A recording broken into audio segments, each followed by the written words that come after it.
Good morning. My name is NDIKUMANA. I'm the host of the Kanguka broadcast. You're about to listen to today's broadcast translated from Kirundi to English. Be blessed.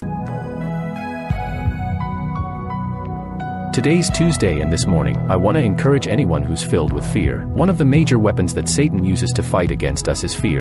Every time you're afraid, you're in a position of weakness, and that's exactly what Satan desires. It's hard for Satan to attack someone who's not afraid. If you have faith, Satan doesn't know how to attack you because faith is the opposite of fear. If you're fearless, you have faith. If you lack faith, you're afraid. Satan will bring negative thoughts to scare you. When you're afraid, you expect your situation to worsen. And once you believe that your situation will get worse, fear sets in because you don't know what will happen. That means that you're already in a position of weakness, and that's exactly where Satan wants you to be. But if you want to overcome Satan, you need to increase your faith and keep your eyes fixed on God. You must have faith in God, regardless of the situation you're currently facing. There are some of you listening to me this morning who are going through difficult and terrifying situations. You don't know how you'll come out of it, and you're afraid of what tomorrow holds. Maybe you have a life-threatening illness, and you're expecting the worst, but I have a word for you today. It's found in Isaiah 41 verse 10. It says, "Fear not, for I am with you." What a beautiful word. Fear not, for I am with you. Be not dismayed, for I am your God. I will strengthen you. Yes, I will help you. I will uphold you with my righteous right hand. God's right hand symbolizes his power that is with you. I want to tell you that when God says, "Fear not, for I am with you," that's more than enough. Satan may throw countless problems your way. Maybe you're suffering from an incurable disease, or you've received bad news. You're afraid of being evicted from your home, you're afraid of losing your job, or you're living in a country where your safety isn't guaranteed, and you're in danger. But I want you to understand that when God says he is with you, it means that there are angels of God who are with you in the midst of your problems. If God tells you, "Fear not," that's sufficient.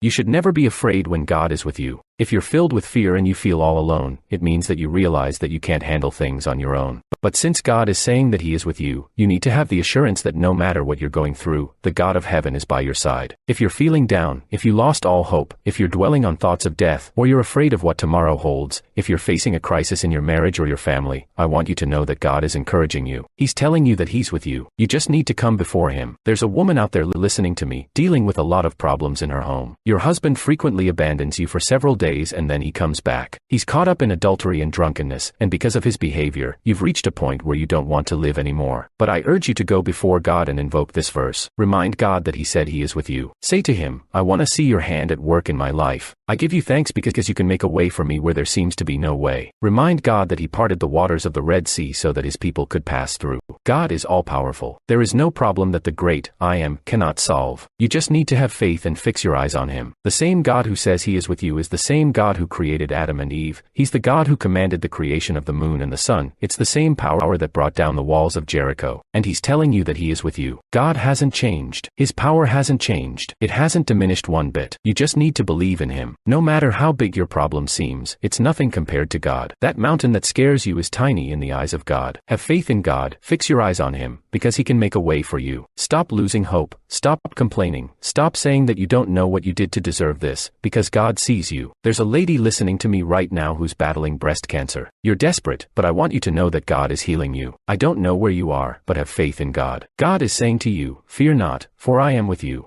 Have faith in God and confess his power. Thank Jesus for bearing all curses and diseases upon himself. Right at this moment, people are being set free. Have faith in God because he is able. Fear nothing. Fix your eyes on him, and he will make a way for you.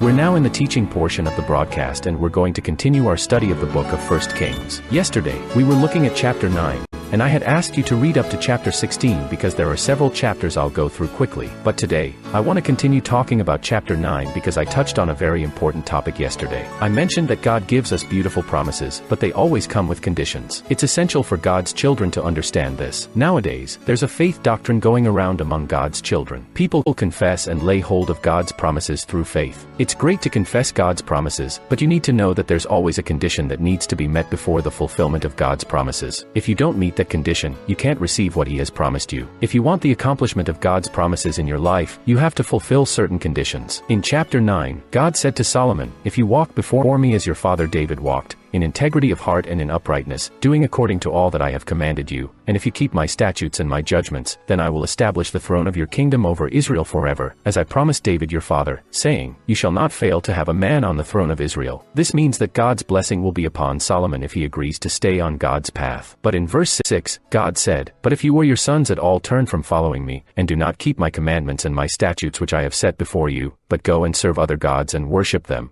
then I will cut off Israel from the land which I have given them, and this house which I have consecrated for my name I will cast out of my sight." In other words, God would cancel all the promises he had made to them. God also said that Israel would become a byword and a mockery among all the nations. In simpler terms, they would face severe consequences if they rejected God's path. What does this mean? It means that God has good plans for us. I want everyone listening to me to know that God has fantastic plans for you. God has many plans for those who believe in him, but you must stay on God's path. That's why those who abandon God's path and choose to live in sin always face bad consequences. When you stray from God's path, you put yourself in danger. You place yourself in the hands of the devil. The devil manipulates you as he pleases because God's angels no longer protect you when you've left God's path. But when you're on God's path, the devil may be looking for you, but he can't find you because you're under divine protection. Even when he attacks you, the angels of God fight for you because you're on God's path. So, you have to remain on the path of righteousness. Avoid sinning, avoid fornication, avoid lying, and don't bow down to idols. Back in the day, people used to worship statues, but nowadays, there are all kinds of idols. Money can be an idol for you, the spirit of lust can be an idol too. Even worldly things like movies or sports can become idols. Don't ever bow down to any of these idols. Instead, let God take the number one spot in your life. Don't let anything separate you from God. You need to understand that there's always a condition that must be met before God's promises are fulfilled. Many children of God love to claim the promises found in Deuteronomy 28. If you read from verse 1 to 14, you can see some really beautiful promises. You'll be the head and not the tail. You'll be blessed. You'll have nice things. You'll be rich. You'll prosper. These promises sound amazing, and lots of people even frame them and they hang them on their office walls. I've heard of people confessing these promises every single day, declaring that they'll have a great harvest and everything will go well. They really hold on tight to these promises. Children of God sure love to hold on to God's promises. The promises of God in Deuteronomy 28 are all good promises that please the children of God. But if you pay attention to verse 1, you'll see that it says, "If you diligently obey the voice of the Lord." It's clear that there's a condition there. If you diligently obey the voice of the Lord your God, to observe carefully all his commandments which I command you today, the Lord your God will set you high above all the nations of the earth. That means there's a condition to be fulfilled. You have to obey the voice of the Lord first. You need to obey his word and his commandments. If you don't obey, none of the promises will come to pass. All the promises from verse 1 to 14 won't be fulfilled if you don't obey. A lot of people only read up to verse 14. They rarely read verse 15. But in verse 15, it says, "But if you will not obey the voice of the Lord." At the beginning of the chapter, it started with, "If you obey, you'll have this and that, you'll receive all these blessings." But if you don't obey the voice of the Lord, if you don't keep his commandments, then you'll face the negative consequences listed from verse 16 onwards. You'll be cursed in the city and cursed in the field.